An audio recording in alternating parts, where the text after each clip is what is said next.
nakaadyo. Daigo nato ang Dios sa iyang pagpanalangin kanato diha sa ato nga mga paningkamot. Nakahinumdum ko sa kay gayon ni ana, gamisa ko sa Funeraria Gomez og Minatay. Mga tulo ka tuig na tingali ang hinglabay. Unya gamisa ko og Minatay, bata pag namatay. Namatay og murag toxic nga goiter nga murag kanseros. 37 years old. 37 years old. Gwapa. Unya kanang batanon pa jud siya kaadyo. Pag magmisa sa nahol sa funeraria, yung kung sa dua po ni siya namatay usika po kaadyo. Bata pag kaadyo 30 city. Dia po isa hinduon ha pinakanlat ag tiog. Kusog maguna magpa 5-6 pader. Gigabaan na. Yung pastilan, no? Manglibak pagkagihaya na diha sa atubangan sa lungon.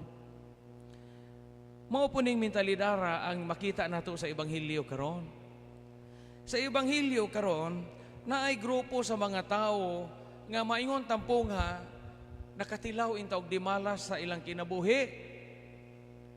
Duha man ni kapanghitabo sa Ebanghelyo karon nga diin gisabot nila, gisabot sa mga Hudiyo nga kini kay gidimalas sila, gikastigo ginis Ginoo. Primero ni adinhe ingon na katong Ginoong Hesukristo, kadtong 18 ka mga tao nga natumpagan sa tore sa Siloam, gatuo ba mo nga sila mas makasasaha pa kay ninyo? Kay nangapislat sila? De, sultihan tamog di mo maghinulsol, mamatay mong tanan parehas nila. O sa may istorya ani, dihay dakong tore sa Siloam kaniya, usa ka nakadapit dito sa Holy Land, dako nga tower, hingkalit o kahapsag. Pagkahapsag, dahil 18 ka laki, 18 ka tao nga napislat.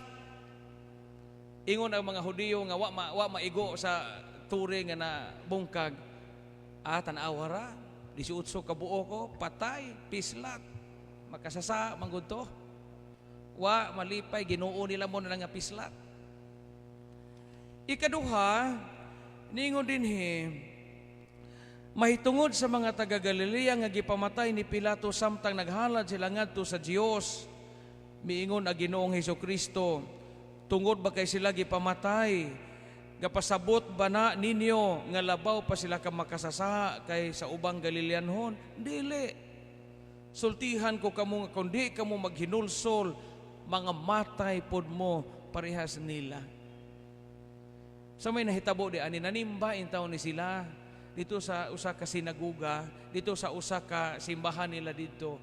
Duro intaw nilang panimba, nagada silag mananap nga sunugon kay ilang i-offer.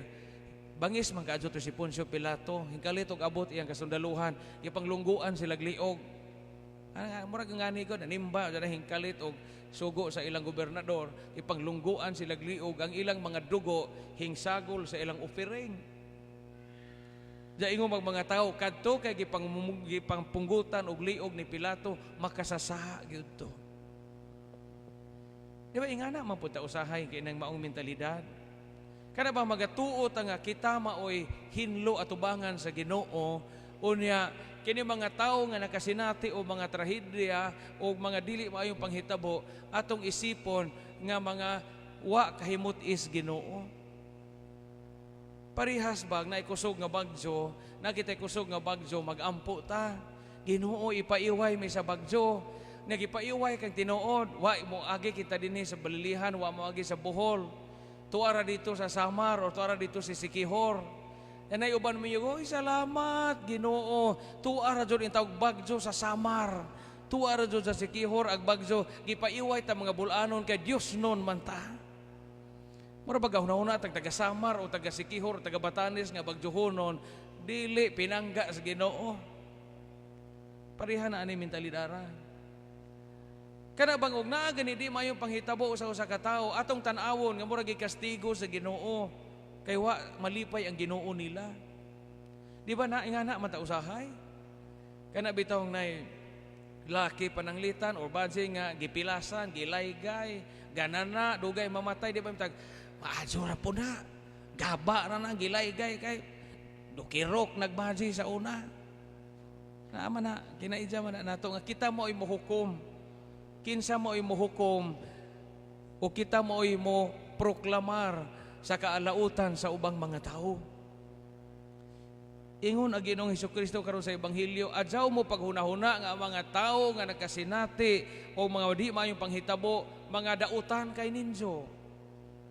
Kamong tanan mga matay o di mo maghinulsol.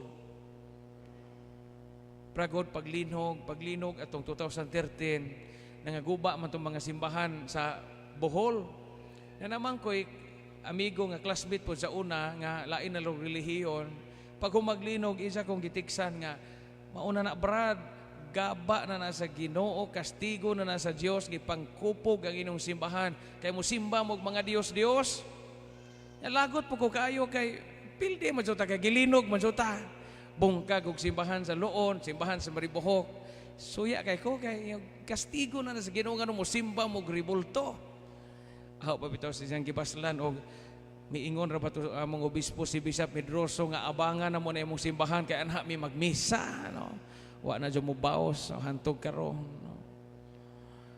Maot na nga panghuna-huna nga kita mo imuhukom sa ubang mga tao ug muduot sa ilang kahimtang tungod sa mga di maayong panghitabo nga ilang gidangatan. Pero ganun mo yun, sos, Father, salamat, Father, sos, nagbunga dyan akong pagkahinimbahon, Father, nakapasar sa board exam, akong anak, Father, sos, salamat, kay gabunga dyan akong pagkahinimbahon, na isa akong silingan, Father, dyan kapasar, kinaluuyan, maadyo rapod. So, murabag, ikaw mo, gikaluyan sa Ginoo, ang imong silingan, anak sa imong silingan, nga kapasar og board, kaluy sa Ginoo. Muna magbantay, tanan mo ng pahinumdum sa Ebanghelyo karon. Kaya pahinumduman kita sa Ebanghelyo karon, nga parihas ratang bakasasa. Mo maning dinhi ingon na Ginoo, adyaw mo paghunahuna nga katong mga natumpagan, nga pisa, nga pusa, o katong gipanglunggo ag liog ni Pilato, adyaw mo paghunahuna nga mga maot o dautan to sila. Parihas ra mo tanan, ug di mo maginulsol. Pila kahigayon nga iduot na to ang ubang mga tao. Pila kahigayon nga iduot na to ilang mga tao, kay gatuo kita ang mga di maayo nga kahimtang nga niaguman nila sa ilang kinabuhi, kastigo sa Dios. Mabito na mo yun, na uban mo ingon usag, maubitaw po ng kuan, gaba na sa Ginoo, mirisi, maoy ila, nga naangkon. Ug magngana gani kapag hunahuna, mawa ang imong kaluoy. Imbis nga gamito nato ang di maayo panghitabo sa katawo nga paagi, aron kita makapakita sa atong paghigugma, aron kita makapadayag sa atong pagpanginano sa ilang kahimtang, aron kita makapakita sa atong simpatiya, gihimo hinuon nato na agianan, aron iduot nato ang ilahang di maayo nga nahiaguman. Parihas sa kinaiya sa mga Hudiyo karon. Pahimangno ni natong tanan. Pila kahigayon nga kita rin maghunahuna nga kita rin maayo. Pila kahigayon nga kita rin maghunahuna nga kita rin malangit. Pila ka mga panahon sa itong kinabuhi nga kita rin maghunahuna nga kita rin gikahimutan o kita rin gikalipayan sa Ginoo. Nga musimba gani na itong silingan o kauban sa cluster nga kahibawtang makasasa dayon dito ta pangwing-wing. Dayon dito ta kismaot og di gani atong tiksan o mga test nga di maayo. Kung tinuod kita nga Kristohanon, ang atong hunahunaon mao ang atong pagamakasasa. O kitang tanan nabuhi ra gyud sa grasya sa Ginoo. Mao nga pananglitan og naay masakit. Ayaw ina nga gigabaan na ka sa Ginoo kay talimadji ka sa una.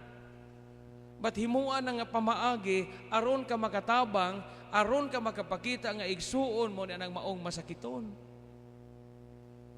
Ug naay nasunugan og bahay, ayaw ingna nga gaba na sa Ginoo kay di ka pahanjo anay imong tindahan.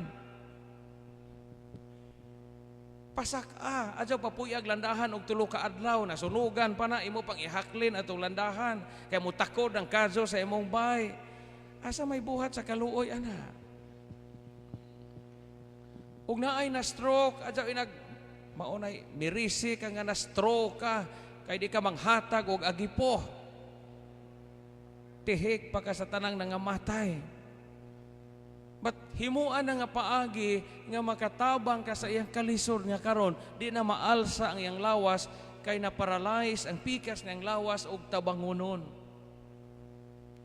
Ang pagduot sa usa ka tawo nga nakasinati og di maayo nga kahimtang usa ka saha ug di kini kahimutan sa Dios.